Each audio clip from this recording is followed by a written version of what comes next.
সুধী দর্শক, পৃথিবীর যে প্রান্ত থেকে আমাদের দেখছেন আপনাদের স্বাগত জানাচ্ছি রেডিও মেট্রো মেইলের আজকের চিটচ্যাটে। আমি ইমামুল হক। আমার সঙ্গে আজকে যুক্ত আছেন বেশ কজন অতিথি, বাংলাদেশ থেকে, ইজিপ্ট থেকে, কানাডা থেকে। আমরা কথা বলবো।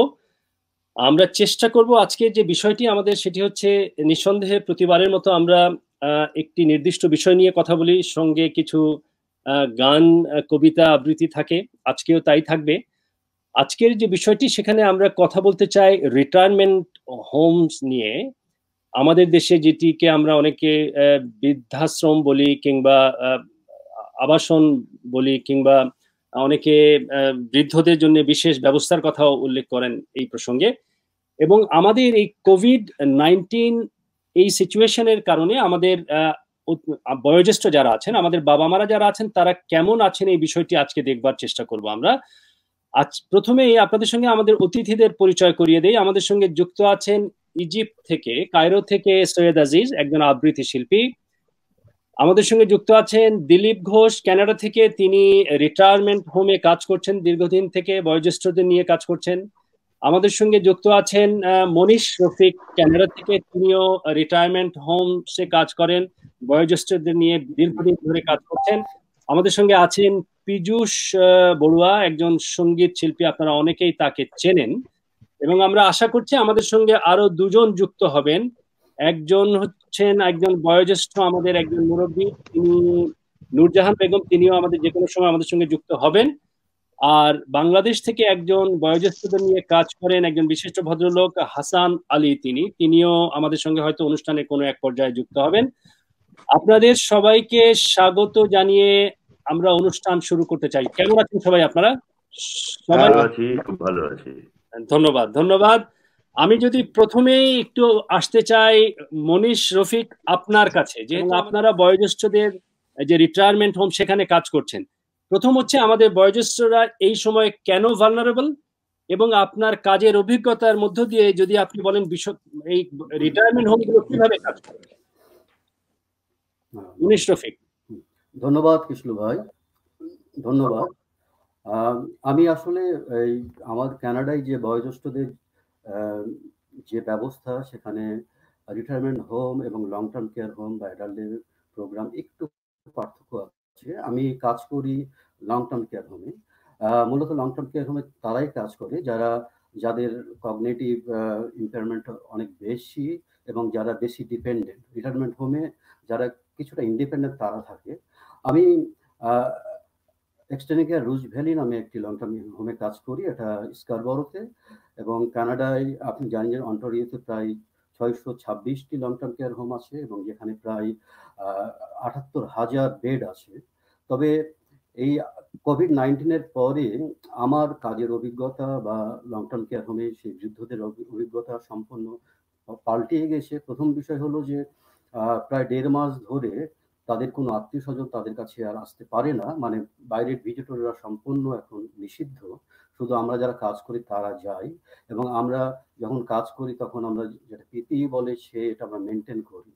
এবং এই মুহূর্তে আমার যে অভিজ্ঞতা, আমি যেটা লক্ষ্য করছি, আমি কাজ করি প্রোগ্রাম ডিপার্টমেন্টে। আপনি জানেন যে লং টার্ম কেয়ার হোমে বেশ কিছু ডিপার্টমেন্ট আছে, যেটাকে প্রোগ্রাম ডিপার্টমেন্ট বা রিক্রিয়েশন ডিপার্টমেন্ট, সেখানে কাজ করি। আমার মূলত কাজ হচ্ছে যে তাদেরকে মিনিংফুল অ্যাক্টিভিটিজের সাথে ইনভলভ করা, এবং সেই ইনভলভমেন্টে যেন তারা চাঙ্গা থাকে, তারা অ্যাক্টিভ থাকে, এবং ওষুধ এবং খাদ্যের পরে তাদের যে প্রয়োজনটা, সেই প্রয়োজনটা আমরা মেটানোর চেষ্টা করি। এবং আমি এখানে একটু বলে রাখি যে বৃদ্ধ যখন আমরা বয়স্ক হয়ে যাই, আমাদের 6টা ডোমেন মূলত ডিস্টার্ব হয়ে যায়, যেটা আমি বলতে পারি যে ফিজিক্যাল ডোমেন বা ফিল্ড যেটা বলতে পারি, অথবা ইমোশনাল, কগনিটিভ, স্পিরিচুয়াল, সোশ্যাল এবং কিছুটা এনভায়রনমেন্টাল। এই যে 6টা বিষয় ডিস্টার্ব হয়ে যায়, তখন বয়স্করা এই বিষয়ে কিছু তাদের হেল্প প্রয়োজন বা সহযোগিতা প্রয়োজন হয়। এবং আমাদের মূলত কাজ হচ্ছে প্রতিজনকে প্রপারলি অ্যাসেস করে কার কোন রিকোয়ারমেন্টস দরকার, কাকে কোন ধরনের অ্যাক্টিভিটিজে আমরা যুক্ত রাখবো, সেটাই আমরা করি। তবে এই মুহূর্তে আমাদের আগে যেমন বিভিন্ন বড় গ্রুপ অ্যাক্টিভিটিস হতো, সেই গ্রুপ অ্যাক্টিভিটিসটা আমরা এখন করতে পারছি না। আমরা মূলত 1-to-1 বা খুব ছোট গ্রুপে আমরা কাজ করি। তবে আমি এই মুহূর্তে যে তাদের মধ্যে একটা বড় পরিবর্তন আমি লক্ষ্য করছি সেটা হলো যে যেহেতু তাদের আত্মীয় স্বজন বা ভিজিটররা তাদের মধ্যে আসতে পারছে না, তাদের বিহেভিয়ার একটা চেঞ্জ হচ্ছে। তারা অনেক বেশি মাঝে মধ্যে অ্যাগ্রেসিভ হয়ে পড়ছে, তারা তাদের যেটা রেসপন্সিভ বিহেভিয়ার যেটা হচ্ছে। এবং জানেন যে আপনারা জানেন যে 2019 সালেই একটা জরিপে দেখা গেছে লং টার্ম কেয়ার হোমে 90% রেসিডেন্টস যারা কগনিটিভ ইম্পেয়ারমেন্ট, এবং তাদের 64% হচ্ছে তারা বিভিন্ন ধরনের ডিমেনশিয়াতে ভোগে। অর্থাৎ এই মুহূর্তে এদেরকে ট্যাকল দেওয়া একটা আমাদের সবচেয়ে বড় চ্যালেঞ্জ। তবে আমরা চেষ্টা করি যে তাদের আত্মীয় স্বজনদের সাথে কানেকশন করার জন্য, মানে ভিডিও চ্যাটের মাধ্যমে আমরা মেসেঞ্জার অথবা ফেস টাইম, স্কাইপি অথবা জুমের মাধ্যমে চেষ্টা করছি। তবে সবচেয়ে বড় বিষয় যে এখন কমপ্লিটলি সেই পরিবেশ বা সিচুয়েশন চেঞ্জ হয়ে গেছে। ধন্যবাদ, ধন্যবাদ মনীষ রফিক। সুধী দর্শক, আপনাদেরকে জানিয়ে রাখি যে আমরা আজকে অনুষ্ঠানে আলোচনা করছি আমাদের বয়োজ্যেষ্ঠরা এই কোভিড-19 এই সিচুয়েশনে তারা কেমন আছেন, তাদেরকে ভালো রাখবার উপায় কি। আমরা একজন বিশেষজ্ঞের সাথে কথা বলছিলাম, তিনি রিটায়ারমেন্ট হোমে কাজ করেন। আমরা এই বিষয়ে আরেকটু আসবো, তবে আপনাদের জানিয়ে রাখি আপনাদের যদি কোনো স্পেসিফিক প্রশ্ন থাকে আমাদের সেই প্রশ্নটি আমাদের লিখতে পারেন। আমরা চেষ্টা করব সেই প্রশ্নের উত্তর যদি আমাদের জানা থাকে আমরা সেটি আপনাদেরকে জানাবো। এই অনুষ্ঠানে আমরা বিশিষ্ট আবৃত্তি শিল্পী আছেন, তার কাছ থেকে আবৃত্তি শুনবো, আমরা গান শুনবো, যিনি আমাদের সাথে ঢাকা থেকে যুক্ত হয়েছেন একজন বিশিষ্ট শিল্পী পীযূষ বড়ুয়ার সঙ্গেও। আমি আপনাদের কাছে যাওয়ার আগে একটু দিলীপ আপনার কাছে আসতে চাই। আমাকে বোধহয় আপনি শুনতে পাচ্ছেন দিলীপ। আমি জানতে চাই যে এই যে রিটায়ারমেন্ট হোম যে কনসেপ্টের কথা আমরা আলাপ করছি, অন্তত কানাডাতে বা অন্যান্য দেশগুলোতে, উন্নত দেশগুলোতে যে আছে, সেখানে এর এলিজিবল কারা কারা সেই রিটায়ারমেন্ট হোমে যান, এলিজিবিলিটি কি এবং এই প্রক্রিয়াটি কি, কিভাবে আপনারা বাছাই করেন যে একজনকে আমরা রিটায়ারমেন্ট হোমে তাকে আমরা আশ্রয় দিচ্ছি? আমি এখানে একটুখানি ক্ল্যারিফাই করি। মনীষ ভাই ওখানে আছেন, উনি অনেকটা তথ্য দিয়ে দিয়েছেন আপনাকে।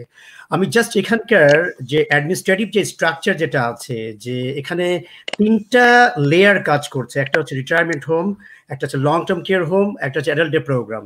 ওকে, তো এখানে মাথায় রাখতে হবে আমাদের যে রিটায়ারমেন্ট হোম আর লং টার্ম কেয়ার হোমের মধ্যে একটা নীতিগত পার্থক্য আছে। লং টার্ম কেয়ার হোমটা আপনার 2007-এ গভর্নমেন্টের মিনিস্ট্রি অফ হেলথ এর লং টার্ম কেয়ার হোমের যে অ্যাক্টটা আছে, ওই অ্যাক্ট অনুযায়ী এটা টোটালি গভর্নমেন্ট কর্তৃক এটা নিয়ন্ত্রিত। মিনিস্ট্রি অফ হেলথ এর লং টার্ম কেয়ার এটা চালায়, এবং এই ক্ষেত্রে যারা লং টার্ম কেয়ার হোমে যারা আসবে তারা আপনার সিভিয়ারলি কগনিটিভলি ইম্পেয়ার্ড, আই মিন যখন ব্রেইনের ফাংশনাবিলিটি একেবারে শেষ পর্যায়ে যখন যাবে, যখন মানুষটার 24 আওয়ার্স রাউন্ড দ্য ক্লক যখন তার কেয়ার দরকার পড়বে। আর আপনি জানেন যে লং টার্ম কেয়ার হোম হচ্ছে একটা মাল্টি কেয়ার অ্যাপ্রোচের জায়গা।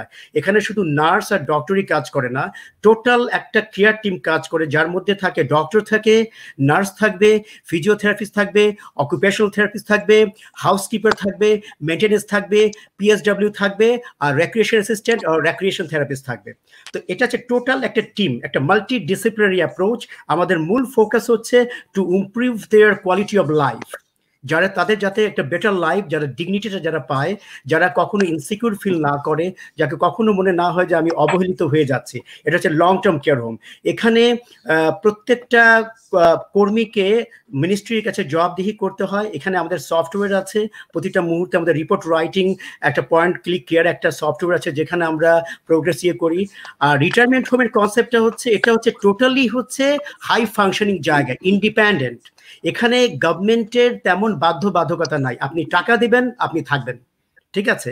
এটা সিনিয়র অ্যাপার্টমেন্টের মতো এটা, ঠিক আছে? আমার মনে হয় যে লং টার্ম কেয়ার এবং রিটায়ারমেন্ট হোমস এর ভিতরে যে পার্থক্যটি আছে আপনি আমাদের ভালো করে বুঝিয়েছেন। আমরা আমাদের একজন বয়োজ্যেষ্ঠ অভিভাবক আছেন বেগম নূরজাহান, যেহেতু আপনি আমাদের সঙ্গে যুক্ত হয়েছেন, আপনার কাছ থেকে একটু আমরা শুনে নেই। আপনি বেশ দীর্ঘদিন ধরেই কানাডায় আছেন, আপনার বাংলাদেশে থাকবার অভিজ্ঞতাও আছে। এই কানাডায় থাকা এবং বাংলাদেশে থাকার অভিজ্ঞতার ভিত্তিতে আমাদের বয়োজ্যেষ্ঠদের জন্য কি ধরনের মানে সার্ভিসের চাহিদা আছে এবং পার্থক্যটি কি, এখানে সার্ভিসের চাহিদার পার্থক্যটি কি এবং বাংলাদেশের সার্ভিসটি কি রকম, এই বিষয়ে যদি আপনি একটু বলেন। ধন্যবাদ আপনাকে। বাংলাদেশের পারিবারিক কাঠামোটা সাধারণত যৌথ পরিবারের ভিত্তিতেই হয়। ম্যাক্সিমাম সময় সবাই তারা একান্নবর্তী পরিবার থেকেই আসেন এবং ওইভাবে থাকতেই ভালোবাসেন, কিন্তু ক্যানাডার কনসেপ্টটা আলাদা। এইখানে পাশ্চাত্যের কিছু, এখন আমাদের বাংলাদেশেও এটার কিছু ছোঁয়া আছে। এইখানে তারাও এখন এদের মতো কাজকর্মে সবসময় ব্যস্ত থাকে, তারা সবসময় বাবা মার কেয়ার নিতে পারেন না, বিধায় তারা অনেক সময় আর কি ইচ্ছা থাকা সত্ত্বেও তারা আর কি দেখাশোনা করতে পারেন না। কিন্তু গ্রামে বা মফস্বলে এখনো এই রীতিনীতিটাই চালু আছে, বাবা মাকে ছেলেমেয়েরাই দেখবে, বউ দেখবে, ছেলের বউ দেখবে কিংবা মেয়েরা দেখবে, এইভাবে চলে আসে। কিন্তু একজন বয়স্ককে দেখার জন্য যেটুক মন মানসিকতার দরকার সেটুক সাধারণত তাদের গড়ে উঠে নাই। একটা সেবিকা যে ধরনের সার্ভিসটা দিতে পারবে, যে কার্যক্রমটা উনি সেবাটা দিতে পারবেন, সেটা কিন্তু একটা বাসার মধ্যে সেই জিনিসটা হয় না। যেন একজন রুগীকে, হয়তো ডায়াবেটিক রুগী, তাকে ইনসুলিন দিতে হবে, ইনজেকশন, সেটা একটা সেবিকা যেভাবে সুন্দরভাবে জিনিসটা ম্যানেজ করে করতে পারবেন, দিতে পারবে ইনজেকশনটা তাকে, কিন্তু বাসার মধ্যে বাসার একজন লোক তাকে সেভাবে সেই ট্রিটমেন্টটা বা সেভাবে ইনজেকশন দিতে পারবেন না। সেইটা একটা বড় ঘাটতি কিন্তু আমাদের চিকিৎসার ক্ষেত্রে বাংলাদেশের। আমি আপনাকে একটু ইন্টারাপ্ট করে, যদি আপনি খুব সুন্দর করে বলেছেন যে অনেক সার্ভিস যেগুলো বয়োজ্যেষ্ঠদের প্রয়োজন সেটি আমরা পরিবারের ভেতরে থেকে দেয়া সম্ভব না। এই জন্যই কানাডা বা অন্যান্য উন্নত দেশগুলোতে লং টার্ম কেয়ার সার্ভিস আছে। জি, রিটায়ারমেন্ট হোমটা হচ্ছে যারা অ্যাক্টিভ, যেটি আমরা বুঝেছি, যারা অ্যাক্টিভ কিন্তু তারা রিটায়ার করেছেন, তারা অ্যাক্টিভ থাকতে চান, ফাংশনালি তারা এফেক্টিভলি কাজ করতে পারেন, তাদের একটি ব্যবস্থা, নিজে পয়সা দিয়ে সেখানে থাকা। বাংলাদেশের অভিজ্ঞতা আপনার এই রকমের সার্ভিস আছে কিনা, বা এরকম সার্ভিসের দরকার আছে কিনা যারা অ্যাক্টিভ? কারণ আমাদের পারিবারিক মূল্যবোধ হচ্ছে বাবা মা বয়োজ্যেষ্ঠদেরকে সঙ্গে রাখা। জি, সেক্ষেত্রে এটি কোনো বাধা কিনা যে পরিবারে যারা রিটায়ার করেছেন, যারা বয়োজ্যেষ্ঠ, তাদের জন্য আলাদা হোমের কোনো ব্যবস্থা পয়সা দিয়ে, এরকম এই চিন্তা, এই মানসিকতা কি আমাদের থাকা প্রয়োজন আছে কিনা, বা এর বিষয়টি? মানসিকতা থাকা প্রয়োজন, কিন্তু বাংলাদেশের কনসেপ্টে এইটা আবার সহজে সবাই নিতে পারছে না। যেহেতু তারা সবাই মনে করে যে বাবা মারা ছেলে মেয়েদের কাছেই থাকবে, ফ্যামিলিতেই থাকবে, কিন্তু এখনকার জিনিস দিন দিন কিন্তু সবকিছু পরিবর্তনশীল পৃথিবী, এখন সে পরিবর্তন হচ্ছে। তো যেরকম ছেলে মেয়েরা সবাই আর কি কাজে কর্মে ব্যস্ত থাকে, সেই জন্য ওইভাবে তারা কেয়ার নিতে পারে না। সেই জন্য এটার দরকার আছে বাংলাদেশেও। এবং অভিজ্ঞ কিছু কিছু অনেক আগে থেকে প্রচলন হয়েছে, কিছু বৃদ্ধাশ্রমের এখনো আছে। তো এখন মোটামুটি ভাবে আগের তুলনায় এখন অনেক ভালো ভালো সার্ভিস পাচ্ছে, এবং তাদের যেটুকু যেন তাদের হয়তো সমবয়সীতে তাদের বয়সীর তাদের সাথে গল্প গুজব করা, ব্যায়াম করা, তাদের একটু ঘুরানো, তাদের একটু মনোরঞ্জনের ব্যাপার আছে, সবকিছু মিলে এখন অনেক অনেক জায়গায় দেখা যাচ্ছে যে না, এগুলা একটা ভালোভাবে কার্যক্রমগুলো ভালোভাবে চলতেছে। এটার প্রয়োজন আছে, এটা প্রয়োজন আছে, কারণ একজনের উপর ডিপেন্ডেন্ট না হয়ে নিজে এইভাবে থাকাটা মনে হয় ভালো। ধন্যবাদ। জি, ধন্যবাদ। শুধু দর্শক, একটি বিষয়ে আমাদেরকে আমাদের যে অভিভাবক বয়োজ্যেষ্ঠ বেগম নূরজাহান, তিনি বলেছেন যে লং টার্ম কেয়ার যখন অনেক বিষয় আছে যেটি পরিবার থেকে সমাধান করা সম্ভব না, আমাদের বয়োজ্যেষ্ঠদের যেই সার্ভিসের প্রয়োজন, সেক্ষেত্রে লং টার্ম কেয়ার ডেফিনেটলি একটি ভালো বিষয়। এবং ইভেন যারা রিটায়ারমেন্ট হোমের কথাও চিন্তা করছেন, সেটিও যদিও আমাদের পারিবারিক বা সামাজিক মূল্যবোধের ভিত্তিতে আমরা চাই না অনেকেই, বা আমরা এটিকে নেতিবাচক দৃষ্টিভঙ্গি থেকে দেখি, কিন্তু কঠিন বাস্তবতা এখন হয়তো শহুরে জীবনে এসছে, যেখানে লং টার্ম রিটায়ারমেন্ট হোমেও আমরা অনেকেই আমাদের বয়োজ্যেষ্ঠদের জন্য একটি ভালো একটি অল্টারনেটিভ হতে পারে। আমি এবার একটু এই প্রসঙ্গ থেকে একটু চলে আসি, যে আমাদের সঙ্গে আছেন সৈয়দ আজিজ, ইজিপ্ট থেকে, কায়রো থেকে। আজিজ ভাই, আপনি তো একটি একটি দাতা, মানে একটি সেবামূলক প্রতিষ্ঠানে কাজ করছেন, আন্তর্জাতিক সেবামূলক প্রতিষ্ঠানে দীর্ঘদিন ধরে। আপনার দেখা অভিজ্ঞতায় কোনো বেস্ট প্র্যাকটিস আছে কিনা বয়স্কদের জন্য, যে অন্য দেশে দেখেছি আমি তাদের সেবাটা এভাবে দেওয়া হচ্ছে, বা সেখানে মূল্যবোধের সমস্যা নেই, সেখানে সবাই চলে যাচ্ছে, কোনো বেস্ট প্র্যাকটিস থাকলে আমাদেরকে একটু বলতে পারেন, তারপরে আমরা আবৃত্তি শুনবো। ধন্যবাদ। আসলে উন্নত দেশগুলোতে যেমনটা আছে, যেমন কানাডায় আছে, বা ইউরোপের কয়েকটি জায়গায় কাজ করেছি, কয়েকটি দেশে, সেখানেও দেখেছি যে ঠিক যেমন কানাডায় বা ইউনাইটেড স্টেটসে আছে, যে বয়োবৃদ্ধদের জন্য বিশেষ একটি ব্যবস্থা সরকারিভাবে করা হয়। সেই সাথে অন্যান্য প্রাইভেট সেক্টর গুলোতেও এই ধরনের সুবিধাগুলো আছে। তো সেটা তো আছেই, কিন্তু যেটা আমাদের আরেকজন অতিথি বেগম নূরজাহান বললেন যে অনেক সময় পরিবারের লোকজন ঠিক স্ট্যান্ডার্ড সার্ভিসটা প্রোভাইড করতে পারেন না, যার কারণে তাদের এরকম একটি প্রফেশনাল সার্ভিসের দরকার হয়। তো সেটা এফোর্ড করা সম্ভব হয় উন্নত বিশ্বে। আমি আফ্রিকা এবং এশিয়ার বেশ অনেকগুলো দেশে কাজ করেছি। সেই সমস্ত দেশগুলোতে হেলথ সিস্টেমটা বা স্ট্রাকচারটা অত উন্নত নয়, তো যার কারণে তারা রেগুলার হেলথ সার্ভিস প্রোভাইড করতেই হিমশিম খেয়ে যাচ্ছে। সেখানে এই ধরনের একটি ইনিশিয়েটিভ হয়তো তারা মনে করছে একটু লেস প্রায়োরিটাইজ। তো যেমনটি বাংলাদেশে বা সাউথ এশিয়াতে আছে, ঠিক তেমন আমি আফ্রিকাতেও অনেক জায়গায় দেখেছি পরিবারই হচ্ছে ওল্ড এজ ইন্স্যুরেন্সের কাজ করে।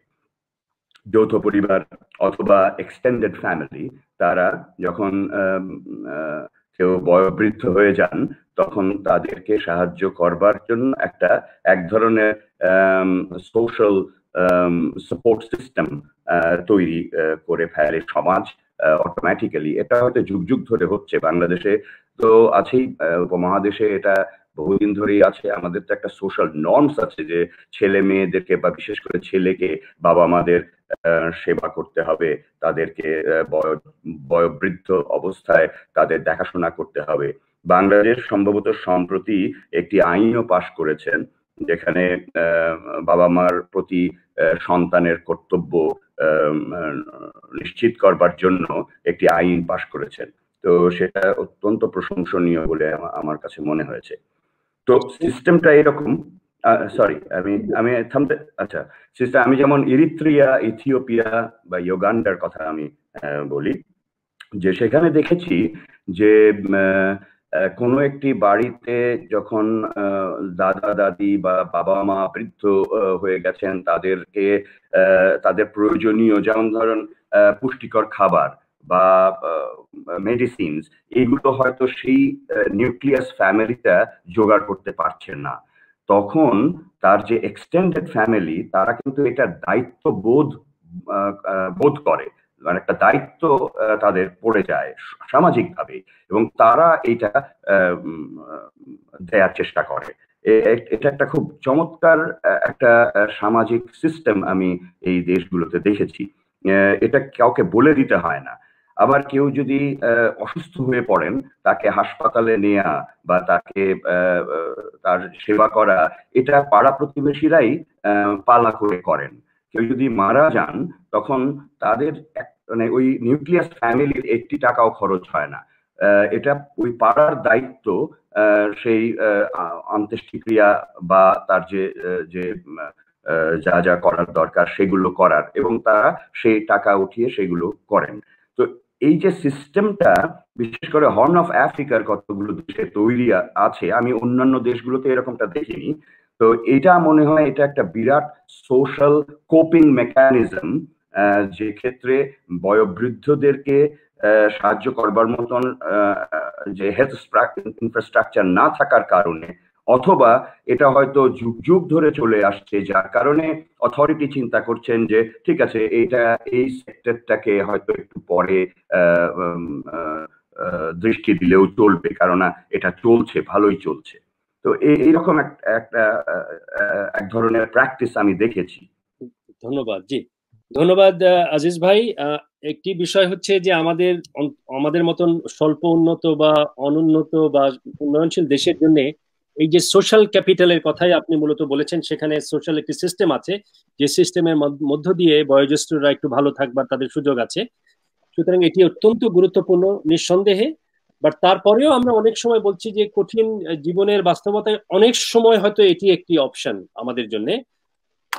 এবার আমি একটু পীযূষ আপনার কাছে এসে আমরা আবৃত্তি শুনবো, গান শুনবো। আপনার যদি এই বিষয়ে কিছু বলার থাকে ছোট্ট করে বলে আমরা একটা গান শুনতে চাই আপনার আগে, তারপরে আমরা আবার আলোচনা ফিরে আসবো।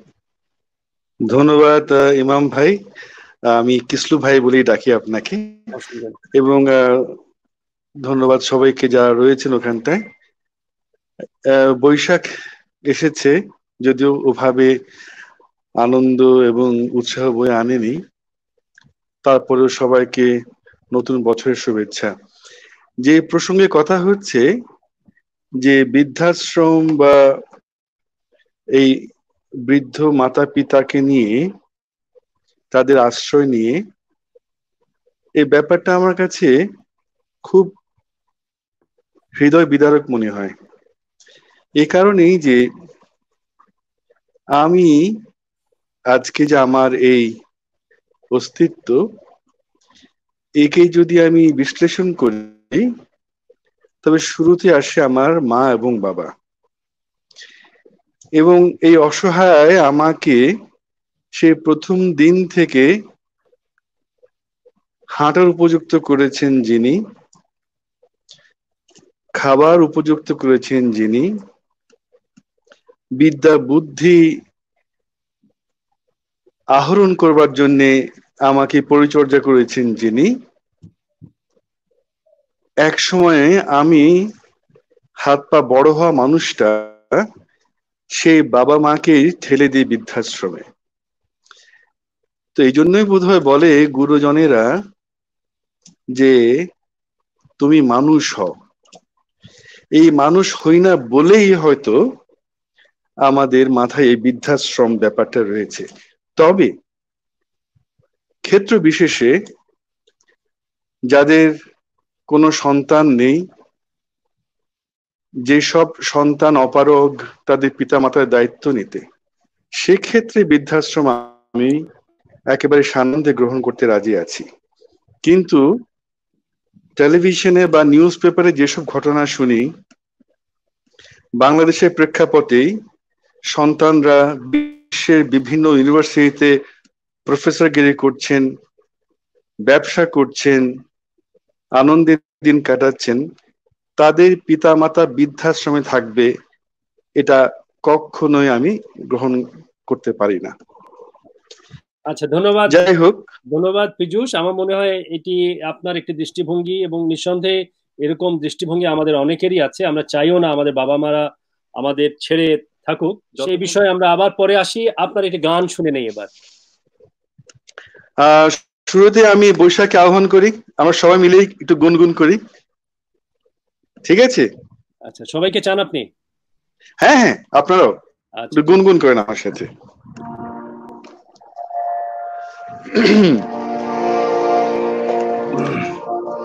এসো হে বৈশাখ এসো এসো, এসো হে বৈশাখ এসো এসো, তাপসী শাশুবায়ে সুরে দাউড়ায়ে, বৎসরের আবর্জনা দূর হয়ে যাক যাক যাক। এসো এসো এসো হে বৈশাখ এসো এসো, যাক পুরাতন স্মৃতি, যাক ভুলে যাওয়া গীতি, যাক অশ্রু বাষ্প সুদূরে মিলাক যাক যাক। এসো এসো, মুছে যাক গ্লানি ঘুচে যাক জরা, অগ্নি স্নানে শুচি হোক ধরা, রসের আবির সুরাশি শুষ্ক করি দাসী, আনো আনো আনো তব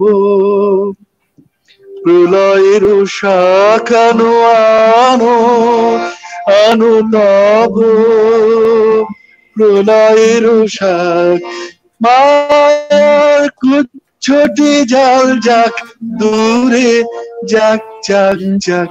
এসো এসো এসো হে বৈশাখ এসো এসো। ধন্যবাদ। ধন্যবাদ পীযূষ। আবার মূল আলোচনায় আগে যদি একটা আবৃত্তি শুনে আবার আসি। আমাদের সঙ্গে যেহেতু আছেন সৈয়দ আজিজ, আজিজ ভাই, আপনি যদি একটু আমাদেরকে একটা আবৃত্তি শোনান, তারপর আবার আমরা আসবো আলোচনায়। অবশ্যই অবশ্যই, যেহেতু বয়োজ্যেষ্ঠদের নিয়ে কথা হচ্ছে, বাবা মাকে নিয়ে কথা হচ্ছে, আমি শামসুর রহমানের কখনো আমার মাকে আবৃত্তিটা করছি। বাহ, ধন্যবাদ।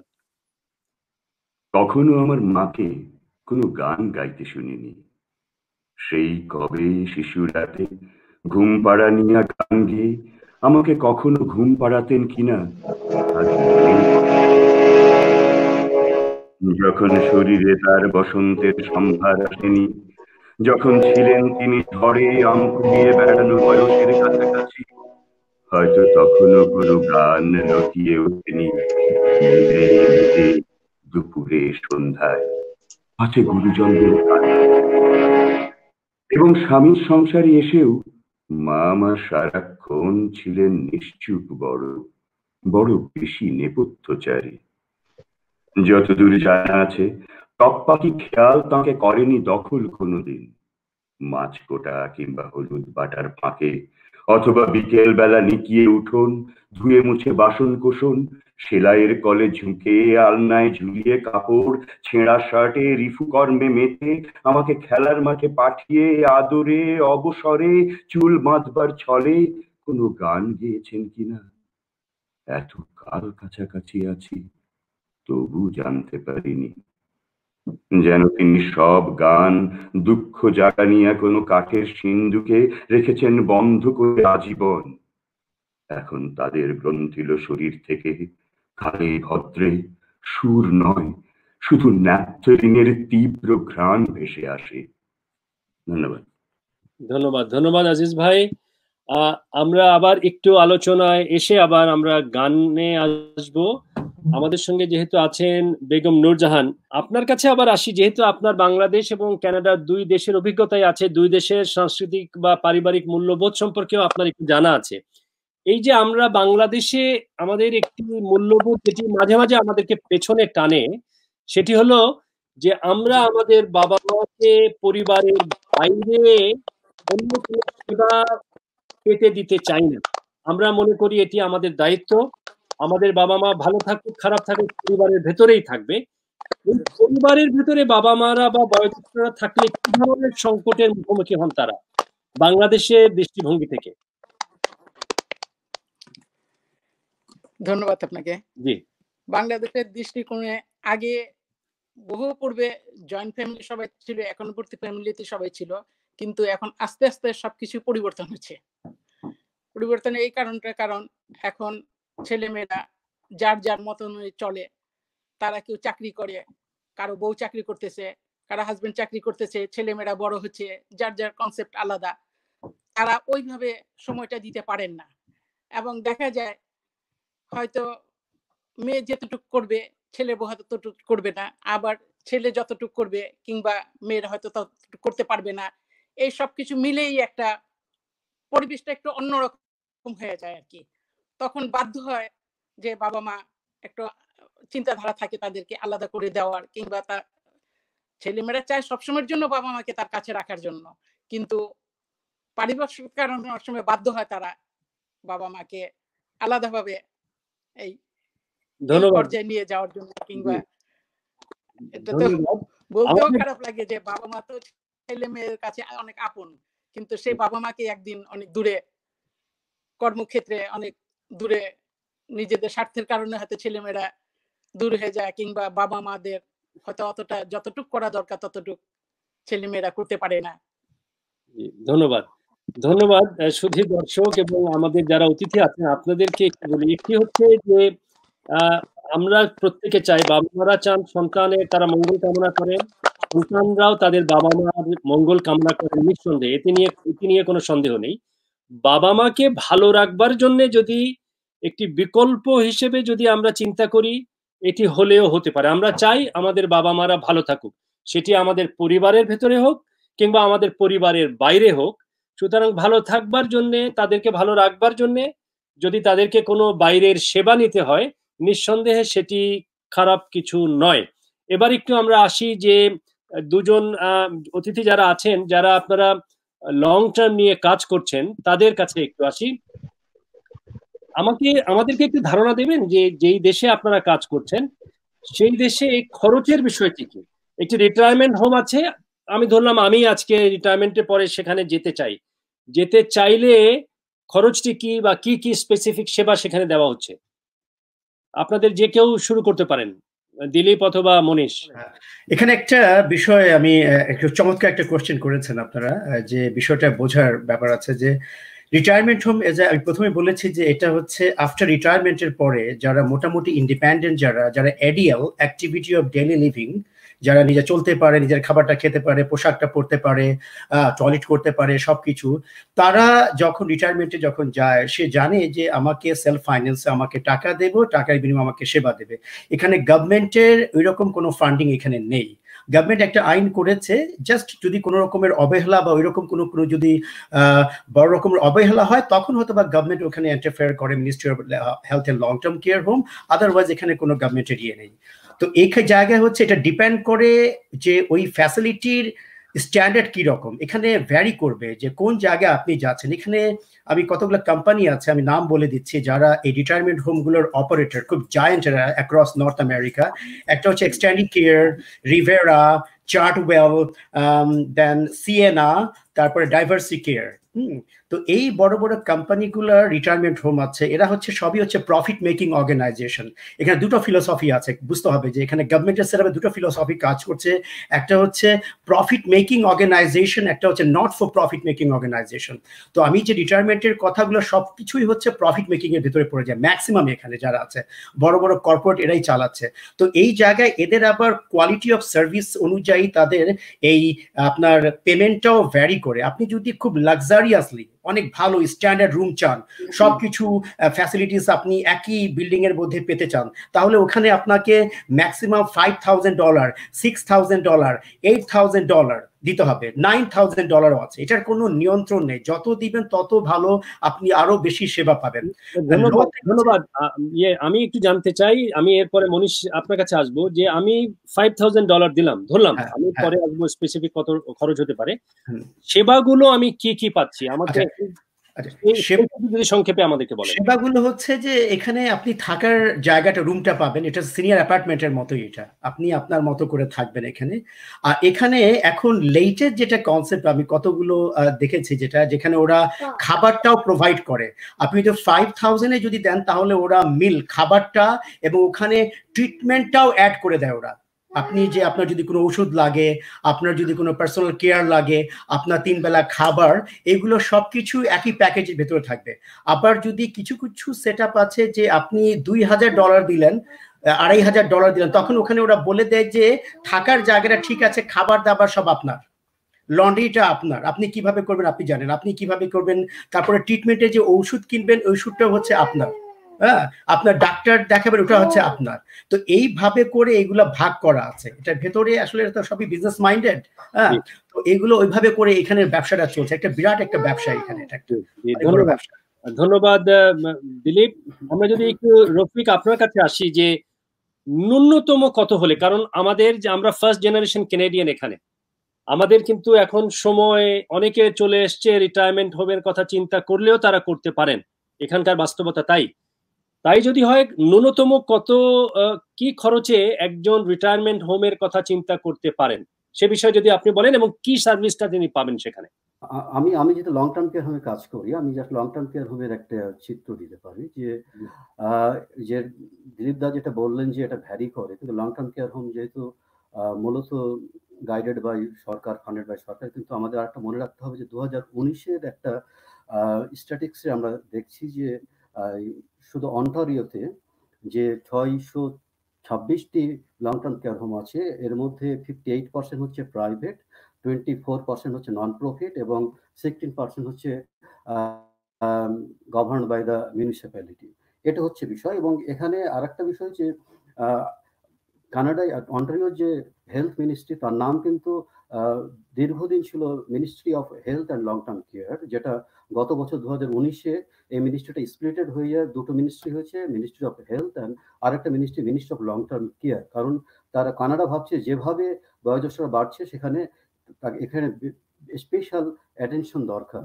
এবং সেখানে মিনিস্ট্রি লং টার্ম কেয়ার হোমগুলোতে গত বছর অর্থাৎ 2018-তে যে সরকার যে ফান্ডিংটা করেছে সেটা হচ্ছে 4.28 বিলিয়ন, যেটা হচ্ছে যে প্রভিন্সিয়াল হেলথ বাজেটের 7%, এবং সেখানে দেখা যাচ্ছে যে লং টার্ম কেয়ার হোমে সরকার যে টাকাটা দিচ্ছে প্রতি বছর প্রতি রেসিডেন্টের জন্য 54,730 কানাডিয়ান ডলার।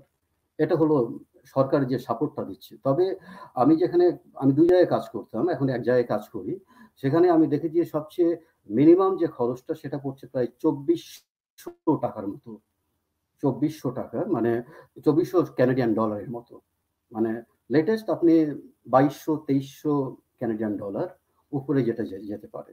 জি, এই হলো খরচের হিসাব। জি, আচ্ছা, ধন্যবাদ। আমরা একটু বলে নেই, শুধু দর্শক আপনারা অনেকেই আমাদের সঙ্গে যুক্ত আছেন, আপনারা আমাদের অনেকেই শুনছেন। আমি সবারটি হয়তো পড়ছি না, সময় সাশ্রয় করে আমরা হয়তো আমাদের অতিথিদের সঙ্গে কথা বলবো, ওনাদের পারফরমেন্স দেখবো। একটি বিষয় শুধু বলি, আমি সুমন একজন, তিনি আমাদেরকে বেশ কিছু মেসেজ পাঠিয়েছেন। একটি হচ্ছে যে আই হেট রিটায়ারমেন্ট হোম। তিনি ব্যক্তিগতভাবে মনে করছেন যে রিটায়ারমেন্ট হোম একেবারেই ভালো না। I don't want to end up in retirement home.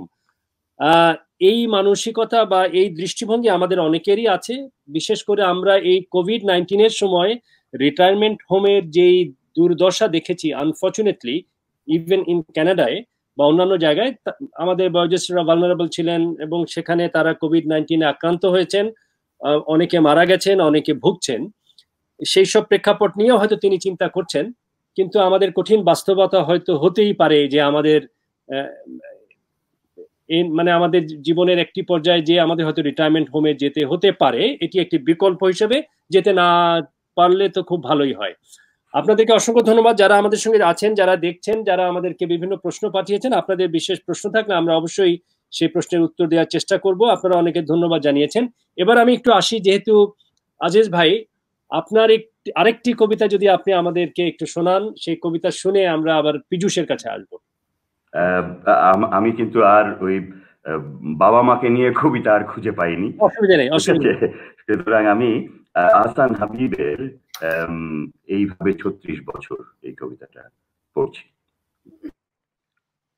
এই ভালো, এইভাবে 36 বছর, এইভাবে ঠিকানাবিহীন, এইভাবে পরস্পর সুদূর অজ্ঞাতবাস, এই ভালো।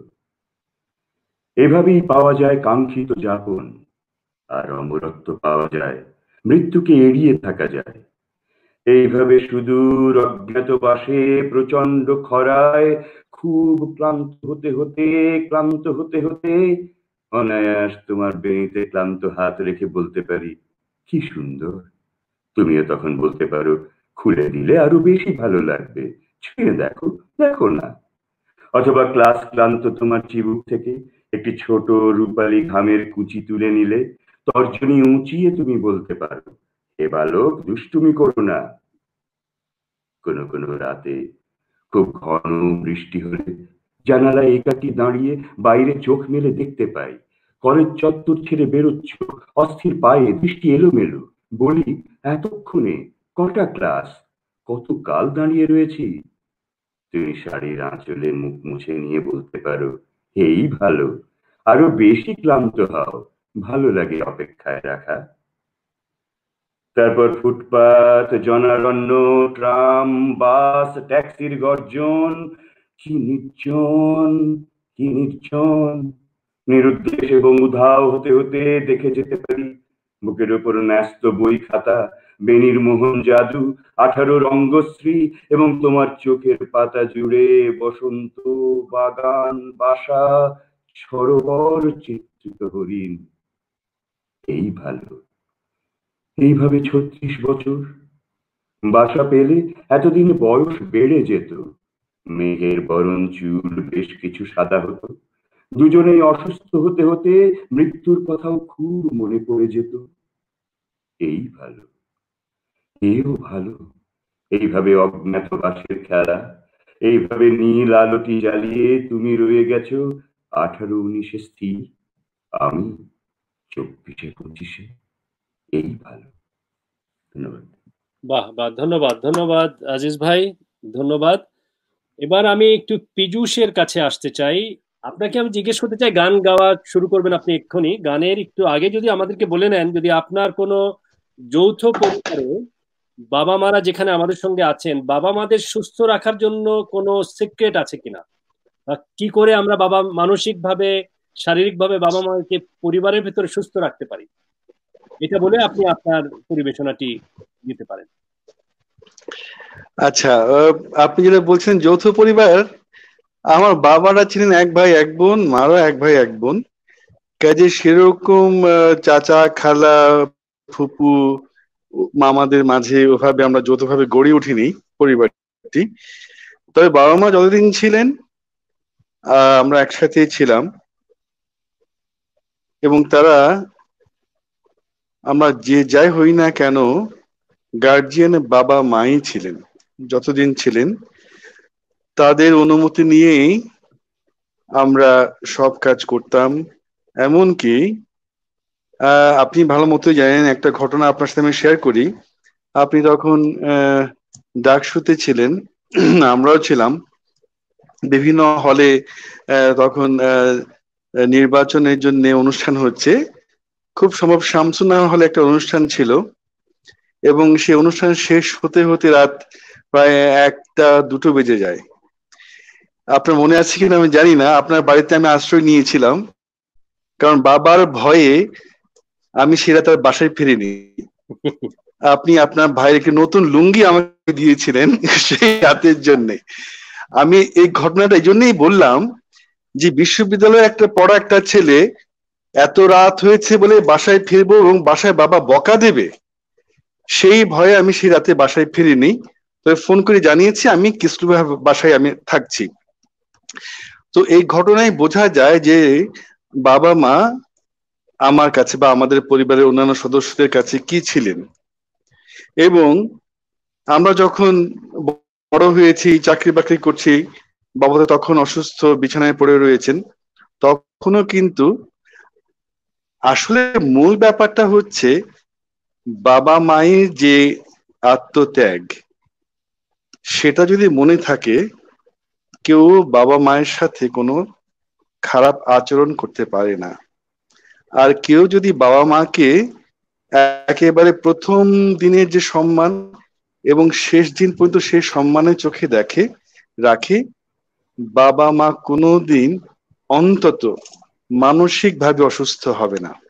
আচ্ছা, ধন্যবাদ। আচ্ছা কিসলু, আমাকে যদি 1 মিনিট একটু বলতে দেওয়া হয়। আচ্ছা, আমি পীযূষ যেটা বললো তার 100% আমি সমর্থন করি, এবং আমি এইটুকু যোগ করতে চাই যে আসলে সন্তানেরা তার বাবা মাকে কি চোখে দেখবেন বা একটা সার্টেন টাইমে গিয়ে তাদের সাথে কেমন আচরণ করবেন, সেইটা কিন্তু খুব বড়ভাবে নির্ভর করে সেই বাবা মাদের উপরে, তারা কিভাবে ছোটবেলায় সেই সন্তানদেরকে গড়ে তুলেছেন। এটা একেবারে মূল ব্যাপার। হ্যাঁ, তো আমি বিষয়টা, আমিও একটা যৌথ পরিবারের সদস্য, এবং সত্যি কথা বলতে গিয়ে এখনো নানান দেশে আমরা আমাদের পরিবারের অনেকেই থাকেন, কিন্তু তারপরও ভার্চুয়ালি কিন্তু আমরা ওই যে পীযূষ যেটা বললো যে বাবা যতদিন ছিলেন ততদিন তিনিই ছিলেন হেড, সেই রকমটাই কিন্তু আমাদের পরিবারেও ছিল, যে পরিবারের যে হেড এটা মানে আমরা মেনে নিতাম। ঠিক সেই কারণে কিন্তু আমি বিদেশে ঘুরেছি, আমার বাচ্চারা বাইরে জন্মেছে, বড় হয়েছে, কিন্তু আমরা চেষ্টা করেছি সেইটুকু দেখাতে যে দেখো তোমার বাবা মা তাদের বাবা মাদেরকে কিভাবে কেয়ার করেন এবং ছুটে যান প্রতি বছর বাংলাদেশে, এবং ঠিক এইটে তোমরাও করবে। হ্যাঁ, তোমাদের যখন সময় আসবে তোমরাও করবে, এটাই একটা মানুষের কর্তব্য। এইটা কিন্তু আমি শেখাবার চেষ্টা করেছি, জানি না কত দূর হবে, কিন্তু এটা যদি এই বীজটাকে যদি আমরা ছোটবেলায় বপন করে দিতে পারি তাহলে খুব বেশি ব্যত্যয় হয়তো হবে না। জি, ধন্যবাদ আজিজ ভাই। আমরা একটু গানে চলে যাই, আবার তারপরে একটু আলোচনায় আসবো। জি আচ্ছা কিসলু ভাই, আমি শেষ করেছিলাম যে ওই সম্মানের ব্যাপারটা এবং তাদেরকে মানসিকভাবে সুস্থ রাখা। আমার শেষ লাইনটা ছিল যে মানুষ মানসিকভাবে সুস্থ থাকে সে বাবা মা অনেকখানি শারীরিকভাবে সুস্থ থাকে, যতক্ষণ সে মানসিকভাবে দুর্বল বা সে আঘাত না পায়। এটা ছিল আমার শেষ লাইন। আমি গানে ফিরে যাই। এটা একটি মানুষেরই গান। আমার মনে হলো যে এই অনুষ্ঠানের জন্য এই গানটি ভালোই রেলেভেন্ট। মানুষ মানুষের জন্যে, জীবন জীবনের জন্যে একটু সহানুভূতি কি মানুষ পেতে পারে না ও বন্ধু? মানুষ মানুষের জন্যে, জীবন জীবনের জন্যে একটু সহানুভূতি কি মানুষ পেতে পারে না ও বন্ধু? মানুষ মানুষের জন্যে।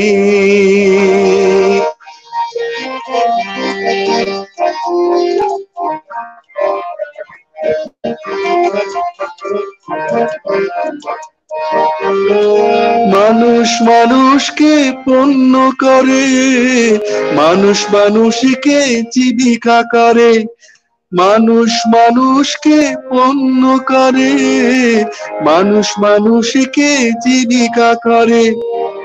পুরানো ইতিহাস ফিরে এলেও লজ্জা কি তুমি পাবে না ও বন্ধু? মানুষ মানুষের জন্যে। বলো কি তোমার ক্ষতি, জীবনের অথই নদী পার হয় তোমাকে ধরে দুর্বল মানুষ যদি। মানুষ যদি সে না হয় মানুষ, দানব কখনো হয় না মানুষ। মানুষ যদি সে না হয় মানুষ, দানব কখনো হয় না মানুষ। যদি দানব কখনো বা হয় মানুষ, লজ্জা কি তুমি পাবে না ও বন্ধু? মানুষ মানুষের জন্যে, জীবন জীবনের জন্যে একটু সহানুভূতি কি মানুষ পেতে পারে না ও বন্ধু? মানুষ মানুষের জন্যে। বাবা, ধন্যবাদ ধন্যবাদ পীযূষ, অনেক ধন্যবাদ, অসংখ্য ধন্যবাদ, ভালো হয়েছে। প্রায় শেষের দিকে চলে এসেছি। আমি একটু শেষ করবার আগে আমাদের সঙ্গে যেহেতু একজন অভিভাবক যুক্ত আছেন, বেগম নূরজাহান, আমি একটু আপনার কাছে আসতে চাই যে আপনি একজন অভিভাবক হিসেবে যদি আমাদেরকে একটু বলেন, আমরা তো সবাই সন্তানরা আমরা চাই আমাদের বাবা মা ভালো থাকুক, আমাদের সঙ্গে থাকুক বা আমাদের সঙ্গে না থাকুক, ভালো থাকুক। বাবা মাকে ভালো রাখবার জন্য একজন অভিভাবক হিসেবে, বাবা মা হিসেবে, আপনি যেহেতু একটি যৌথ পরিবারে আছেন, সন্তানদের সঙ্গে আছেন, আমাদের জন্য করণীয় কি বা কোনো পরামর্শ আপনার আছে কিনা? ছেলে মেয়েরা যদি সবসময় তার বাবা মার কথা অনুসরণ করে, বাবা মার কথা মতো চলে, তাহলে বাবা মার একটা সবচেয়ে বড় একটা শান্তির জায়গা, যে তার ছেলে মেয়ে এগুলো মানুষ করলো, তার বাবা মার কথা শুনলো, বাবা মার আদেশ উপদেশ মতো চললো, এইটা হলো বাবা মার সবচেয়ে বড় শান্তি। আর ছেলে মেয়েকেও তাকে ওইভাবে তার বাবা মার কথা শুনতে হবে, বাবা মার ভালোতে মন্দে সবটাতে জড়িত থাকতে হবে, বাবা মার অসুখ বিসুখ ভালো মন্দ সবকিছুর সাথে তারা যদি সবসময় খোঁজ খবর নেয়, সব কেয়ার রাখে, তখন বাবা মার প্রশান্তি না, আমার ছেলে মেয়েরা তো আমার জন্য সবকিছু। আমরা একসময় তাদের মানুষ করলে, এখন আমরাই তাদের ছেলে, তারাই এখন আমাদের দেখাশোনা করে আমাদের মানুষ করবে, আমাদের ভালোতে মন্দেতে সবটাতে আমাদের ছেলেমেয়েরা জড়িত থাকবে, আমাদের দেখবে। তো এর চেয়ে বড় পাওয়া তো আর কিছু নাই। এইটাই আমি মনে করি যে একসময় হয়তো আমরা তাদের বড় করলাম, এখন তারা আমাদের দেখাশোনা করবে, তারা আমাদের টেক কেয়ার করবে, এইটাই হলো আমার তাদের কাছে। আচ্ছা আচ্ছা, ধন্যবাদ। আশীর্বাদ। আপনিও ভালো থাকবেন, আমরা কিছুক্ষণ আরো আছি, তারপরে অনুষ্ঠান শেষ করব। আমরা শেষ পর্যন্ত আপনি আমাদের সঙ্গে থাকুন অনুগ্রহ করে। আমরা অনুষ্ঠান শেষ করবার আগে দুটো পারফরমেন্স অবশ্যই দেখব বা শুনবো। এর ভেতরে যদি মনীষ রফিক এবং পীযূষ, আপনাদের পীযূষ দিলীপ, আপনাদের যদি কিছু বলবার থাকে। আমরা দেখেছি একটি আমাদের অনুষ্ঠানে যারা কথা বলছেন, যে সমস্ত দর্শক শ্রোতারা কমেন্ট করছেন, সেখান থেকেও যদি আমরা একটু দেখি, এই রিটায়ারমেন্ট হোম বা লং টার্ম কেয়ার সম্পর্কে আমাদের অনেকের একটি নেতিবাচক দৃষ্টিভঙ্গি আছে। আপনারা এ বিষয়ে কি বলবেন? মনীষকে দিয়ে শুরু করি। আচ্ছা, আমি বলছি যে হ্যাঁ, সবার ইমোশনাল, আমরা তো সবাই ইমোশনাল, আমরা তো সবাই চাই যে আমাদের মা-বাবাগুলো ওভাবে থাকুক। কিন্তু রিয়ালিটিটা কি? আমাদের ভাবতে হবে রিয়ালিটি। এবং কানাডায় সেই রিয়ালিটিটা বোধ করেই কিন্তু আগের সেই ২ মিনিস্ট্রি, ১ মিনিস্ট্রি ছিল ministry of health and long term care, সেটাকে ডিভাইড করে গত বছর ministry of long term care নামে একটা নতুন মিনিস্ট্রি করা হয়েছে। এটা হলো রিয়ালিটি। আর বাংলাদেশে যদি যাই, বাংলাদেশে এই যদি জনসংখ্যা হয় ১৭ কোটি, এই মুহূর্তে কিন্তু বাংলাদেশে ১,২৫,০০,০০০ মানুষ আছেন যাদের বয়স ৬৫-র ঊর্ধ্বে। আর লং টার্ম কেয়ার হোম যে সেবাগুলো দেয়, সেটা হলো যে আমরা অবশ্যই চাই যে আমাদের পিতামাতা এবং আত্মীয়-স্বজনগুলো আমাদের দ্বারা সেবিত হন। কিন্তু আমাদের ওই ক্ষমতা তো নাই অনেক জায়গায়। একটা কম্প্রিহেনসিভ যে কেয়ার, এখন আপনারা নিশ্চয়ই জানেন যে পৃথিবীতে ডিমেনশিয়াগ্রস্ত মানুষের সংখ্যা বেড়ে যাচ্ছে। এটা অন্যরকমভাবে বাড়ছে। 60-র উপরে ডিমেনশিয়ার সংখ্যা অনেক বাড়ছে। এখন বাংলাদেশে বা যেকোনো দেশে এই মানুষগুলোর কেয়ার কিন্তু কখনো ঘরে সম্ভব না। লং টার্ম কেয়ার হোম একটা অপশন থাকা উচিত। যারা ঘরে দিতে পারছেন না তাদের সেখানে অবশ্যই যাওয়া উচিত। এবং আমরা যে লং টার্ম কেয়ার হোমে আমি যেখানে কাজ করি, আমি মনে করি যে আমি আমার পিতামাতার সন্তান, পিতামাতা এখনো জীবিত আছেন। আমি হয়তোবা কয়েক বছর পর, পর আমি দেশে যাই, একটু দেখে আসি। কিন্তু পিতামাতার কি হচ্ছে আমি জানি না। কিন্তু আমি যদি বাংলাদেশের লং টার্ম কেয়ার হোম পেতাম, যদিও আমার ৫১ পরিবারের পিতামাতা থাকে, ভালো অবস্থায় আছেন, আমি অবশ্যই তাদেরকে লং টার্ম কেয়ার হোমে থাকতে দিতাম। আচ্ছা, ধন্যবাদ। দিলীপ, আপনি কিছু বলতে চান? শেষ কথা বলতে চাই, এটা আমি সবার বক্তব্য শুনলাম। তো একজন প্রফেশনাল হিসেবে আমার লেখাপড়া, আমার রিসার্চ এখনো চলছে। আমি হায়ার স্টাডিজ আছি, এটাই আমার স্পেশালাইজেশন। তো আমি বলবো মনীষ ভাইয়ের সাথে যে আমরা তো সবাই, আমারও মা আছে, বাইরে থাকেন উনি, তো সময় বোধহয় চলে এসছে আমাদের করার, এই নিয়ে ভাববার। কারণ আপনি জানেন যে এই লং টার্ম কেয়ার হোমের কনসেপ্টটাই শুধু না, আপনি রিটায়ারমেন্ট হোমের কনসেপ্টটাও খারাপ না, ভালো। এবং এটার পরে আরেকটা কনসেপ্ট আছে এডিএল, অ্যাডাল্ট ডে প্রোগ্রাম, তারপর আছে সিনিয়র ক্লাব আছে। দেখেন এই বিশ্ব যেভাবে ধাবিত হচ্ছে, প্রযুক্তি যেভাবে ধাবিত হচ্ছে, মানুষ যেভাবে ব্যস্ত হয়ে পড়ছে, যেভাবে ভার্চুয়ালিটিতে যাচ্ছে, এত মানুষের কিন্তু মানুষ এত বেশি ফোকাস, এত বেশি প্র্যাকটিক্যালিটি, এত বেশি সেন্ট্রালাইজ, তার জীবন জীবিকার তাগিদে, তার ভরণ পোষণ, তার এই চাহিদা ওই চাহিদা, প্রতিটা মানুষ ছুটে বেড়াচ্ছে। এটা বাংলাদেশ বলেন, ইথিওপিয়া, যে সব জায়গায়, আমি তো এই সব জায়গায়, এবং আমি এমন একটা মাল্টি কালচারাল অ্যাটমসফিয়ারে কাজ করছি, পৃথিবীর বহু ভাষাভাষী দেশ সম্প্রদায়ের সাথে আমি কাজ করে যাচ্ছি। আমি প্রতিটা মুহূর্তে ইন্টারাকশন, আমি কথা বলি, পাবলিক স্পিকিং এর কাজটা আমার একটা বড় ফ্যাক্ট, ওখানে একটা বড় কাজ আমি সেখান থেকে আমি যেটা শিখতে পেরেছি যে আমিও যখন ওই মনীষ ভাইয়ের মতো আমি যখন কেয়ার নেই, আমার হার্টটা, আমার হৃদয়টা কাজ করে। আমার তখন মনে হয় যে আমার মাকে আমি সেবা করছি, আমার বাবাকে আমি সেবা করছি। এখানে যে সেট আপটা আছে, যেটা এটা প্রত্যেকে এখানকার, যদিও এরা আই অ্যাপ্রোচে বিশ্বাস করে, আমাদের মতো উই অ্যাপ্রোচ না। আমরা যেমন উই লিভ টুগেদার, এখানে যেমন এখানে 18 বছর বা আরো আগে থেকে এরা সবাই স্ক্যাটার্ড হয়ে যায়, এরা সবাই যার যার মতো করে ইন্ডিপেন্ডেন্সিতে ইয়েতে চলে যায়। তো সেই প্রেক্ষাপটে তো অফকোর্স এখানে, তারপরে এখানে একটা স্মার্ট আইডিয়া হচ্ছে লং টার্ম কেয়ার হোমের, যে দেখেন কত স্মার্ট আইডিয়া, একটু ব্যাখ্যা করলে বুঝতে পারবেন যে কত স্মার্ট গভর্নমেন্টের পরিকল্পনা। যখন ডিমেনশিয়া, যখন ইনটেক বেসলাইন থেকে যখন শুরু হয়, তখন কিছু কিছু সিমটম দেখা যায়। ওই সিমটমে তখনও আপনি তাকে বাসায় রেখে টেক কেয়ার করতে পারবেন। যখন এটা আস্তে আস্তে উপরে মিড লেভেলের দিকে যায়, তখন আরো সিভিয়ারিটি বাড়তে থাকে, তখন আরো তার চ্যালেঞ্জিং বিহেভিয়ারগুলো সে ভুলে যায়, সে কান্নাকাটি করে, সে হতভম্ব হয়ে ঘুরে ফেরায়, কনফিউজড হয়ে যায়, সব কিছু করে। যখন সেটা মিড লেভেল থেকে ক্রস করে যখন সিভিয়ারলি যায়, তখন আর এটাকে আপনি রাখতে পারবেন না। এই দেশে আপনি চাইলেও লং টার্ম কেয়ার হোমে যেতে পারবেন না। এখানে পুরো সিসিএসি কাজ করে। প্রথমে আপনি ডাক্তারের কাছে যাবেন, হসপিটাল যাবে, হসপিটাল আপনাকে অ্যাসেস করবে, অ্যাসেসমেন্টের পরে কগনিটিভ লেভেল, অন্যান্য ডিসেবিলিটি, শুধুমাত্র কগনিটিভিটি যাদের ডাউন তারাই শুধু থাকে না, অন্যান্য ডিসেবিলিটি, পার্কিনসন্স আছে, অরেন কিছু আছে, থাকলে তাদেরকে লং টার্ম কেয়ার হোমে পাঠায়। যখন তারা মনে করে যে না, এই রোগীকে ঘরে রেখে আর সেবার শুশ্রূষা সম্ভব নয়, তার ডিগনিটির জন্য, তার ভালোর জন্য, তখনই হসপিটাল থেকে রেফার করে দেয়া হয় এটা সিসিএসির কাছে। মানে এটাকে বলে যে কমিউনিটি কেয়ার অ্যাক্সেস সেন্টার। তখন সিসিএসসি কি করে, তার কেস ওয়ার্কারকে ট্যাগ করে বলে দেয় যে ওই এলাকা কোন এলাকায় উনি থাকেন, ওই এলাকা অনুযায়ী কোন নার্সিং হোমে যাবেন। তখন তারা বিভিন্ন নার্সিং হোমে পরিবারটা ভিজিট করতে থাকে। তখন ডিপেন্ড করে যে তার খরচ কিরকম কতটুকু উনি অ্যাফোর্ড করতে পারবেন। তখন গভর্নমেন্ট কি করে, ওটার সাথে পার্টনার করে যে আমি দেবো এত, আপনি দেবেন এত। তখন একটা ফান্ড করে, যার একেবারে কোনো টাকা নেই, সামর্থ্য নেই, সেও লং টার্ম কেয়ার হোমে যেতে পারবে, গভর্নমেন্ট পুরো খরচটা তখন বহন করে। তো এখানে বাংলাদেশে আমি মনে করি যে বাংলাদেশে আমি গিয়েছিলাম গত 2 বছর আগে। আমি কতগুলো নার্সিং বৃদ্ধাশ্রম আমার দেখার খুব শখ ছিল যে ওখানে আসলে কি হচ্ছে। প্রবীণ হিতৈষী সংঘটা আমার টার্গেট ছিল, আমি পারিনি। আমি নেক্সট ইয়ারে আমি যাবো, আমি এটা দেখবো যে ওখানে আসলে এই কনসেপ্টটা কিভাবে। তবে আমি বিশ্বাস করি বাংলাদেশে সময় চলে এসছে। আমি অনুরোধ করব আমাদের এই থেকে বের হয়ে আসতে হবে। তাদের একটা ডিগনিটি দরকার, কারণ সবাই তো ব্যস্ত হয়ে যাচ্ছে। আমি পীযূষ দার সাথে, উনি যেটা বলে পীযূষ দা, আমি পীযূষ দাকে তো ভালো করেছি, দীর্ঘদিনের উনি আমার পরিচিত, উনি তো আমরা সবাই রেসপেক্ট করি। কিন্তু বাস্তবতা হচ্ছে তাই এই বিষয়গুলো যেভাবে ভাবছে, ইউরোপে দেখেন আপনি, এবং আমি ওই দিন আফ্রিকার কথা শুনলাম যে সাউথ আফ্রিকাতে এবং ইন্ডিয়াতে শুনলাম যে এখান থেকে লেখাপড়া করে করে ওখানে চলে যাচ্ছে ওরা ব্যাঙ্গালোরে, চেন্নাইতে, এই জায়গাগুলো শুরু করে দিয়েছে এসব কাজ, কারণ সবাই।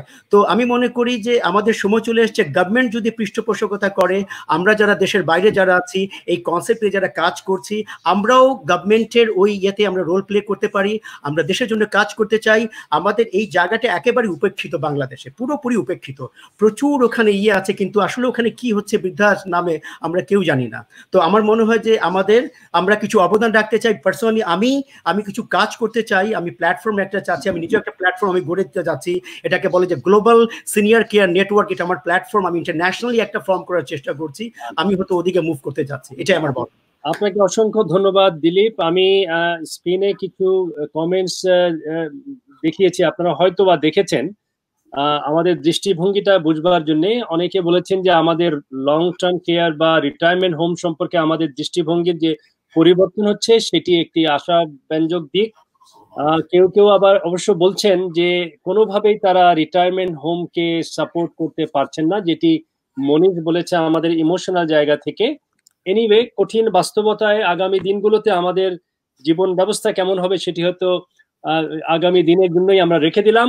আমরা অনুষ্ঠানের প্রায় শেষের দিকে, আমরা অনুষ্ঠান শেষ করব। পীযূষকে দিয়ে আমরা অনুষ্ঠান শেষ করতে চাই। ধন্যবাদ। তবে বলে রাখি, আমি পীযূষ একটু থামিয়ে, আপনাদের দুজনে অনেকে কিন্তু কমেন্টস করছে, আপনারা পরবর্তীতে দেখে নিতে পারেন। পীযূষের গান ভালো হচ্ছে, আবৃত্তি ভালো হয়েছে, তারা বলছেন। জি পীযূষ। আমি দিলীপের কথা একটু আসি।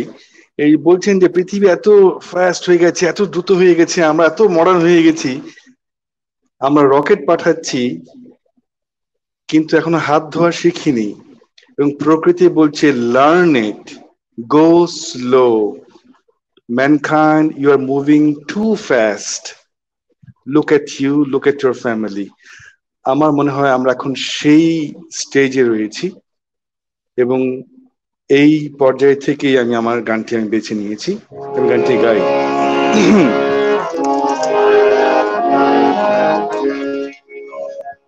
শোকতরি কাঁদিছে সকলে, শোনো শোনো পিতা, কহো কানে কানে, শোনাও প্রাণী প্রাণী, মঙ্গল বারতা। কহো কানে কানে, শোনাও প্রাণে প্রাণে, মঙ্গল বারতা। কহো কানে কানে, শোনাও প্রাণে প্রাণে, মঙ্গল বারতা।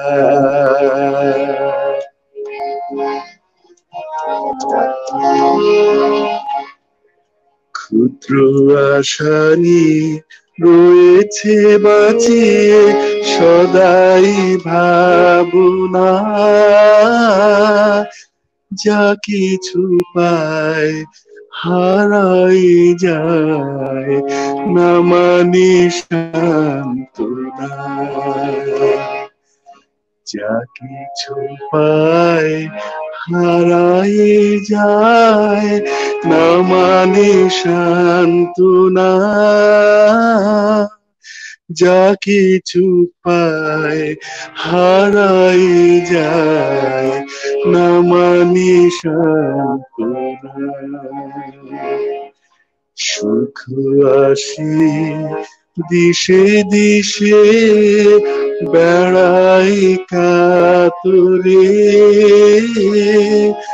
মরিচিকা ধরিতে চায় এই মরু প্রান্তরে। মরিচিকা ধরিতে চায় এই মরু প্রান্তরে,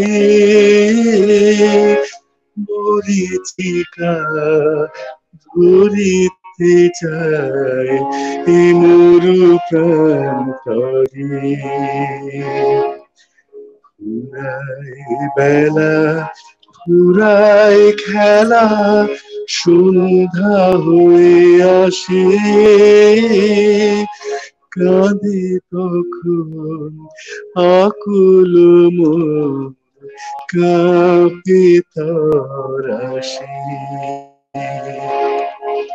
কি হবে গতি বিশ্বপতি, শান্তি কোথা আছে, তোমারে দাও আশা পুরা, তুমি সুখ আছে।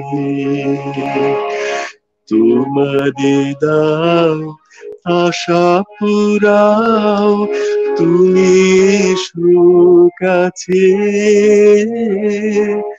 তোমারে দাও আশা পুরাও, তুমি সুখ আছে। বাহ বাহ, অসংখ্য ধন্যবাদ সুযোগ, অসংখ্য ধন্যবাদ। অনেক ধন্যবাদ সবাইকে, অনেক ধন্যবাদ, অসংখ্য ধন্যবাদ। আজকে যারা আমাদের সঙ্গে যুক্ত হয়েছেন সমস্ত অতিথি সবাইকে অসংখ্য ধন্যবাদ। যারা দেখছেন সবাইকে অসংখ্য ধন্যবাদ জানিয়ে আপনাদের যদি কিছু বলবার না থাকে আমি অনুষ্ঠান এখানেই শেষ করতে চাই। আগামী সপ্তাহে আবার দেখা হবে। আপনাদের ধন্যবাদ। ধন্যবাদ সবাইকে। আমি শুধু একটি কথা বলতে চাই। আমি কি বলতে পারি? আচ্ছা, আগে আমার আশীর্বাদ, ধন্যবাদ এবং আপনাদেরকেও ধন্যবাদ। সবার সাথে আমার দোয়া রইল এবং বাচ্চাদের সাথে বাবা মার সবসময় বন্ধুসুলভ ব্যবহার করা উচিত, এইটাই আমার কামনা। ধন্যবাদ। ধন্যবাদ। আমি এই অনুষ্ঠানের মাধ্যমে, এই চিট চ্যাট এই অনুষ্ঠানের মাধ্যমে যারা যারা এখানে দেখছে, যারা পরে দেখবে, বিশ্বের সকল ডাক্তারকে যারা জীবনের ঝুঁকি নিয়ে, শুধু ডাক্তার নয় এই মেডিকেল টিমের যারা যারা রয়েছেন তাদেরকে আমি করজোরে আমি তাদেরকে প্রণাম করি, সম্মান করি, সালাম করি। ঈশ্বর আপনাদের ভালো রাখুক, মঙ্গল করুক। তারা আমাদের এই সময়ের সাহসী সন্তান, তারা আমাদের বীর। নিঃসন্দেহে আমরাও তাদেরকে তাদের সমস্ত কাজের প্রশংসা করি, তাদেরকে অসংখ্য ধন্যবাদ জানাই। আপনাদের সবাইকে ধন্যবাদ জানিয়ে আজকের অনুষ্ঠান এখানে শেষ করছি। সবাই ভালো থাকবেন, সুস্থ থাকবেন। আমাদের সকল বয়োজ্যেষ্ঠরা ভালো থাকুক, সুস্থ থাকুক। বিশেষ করে এই করোনাকালীন সময়ে সবাই ভালো থাকবেন।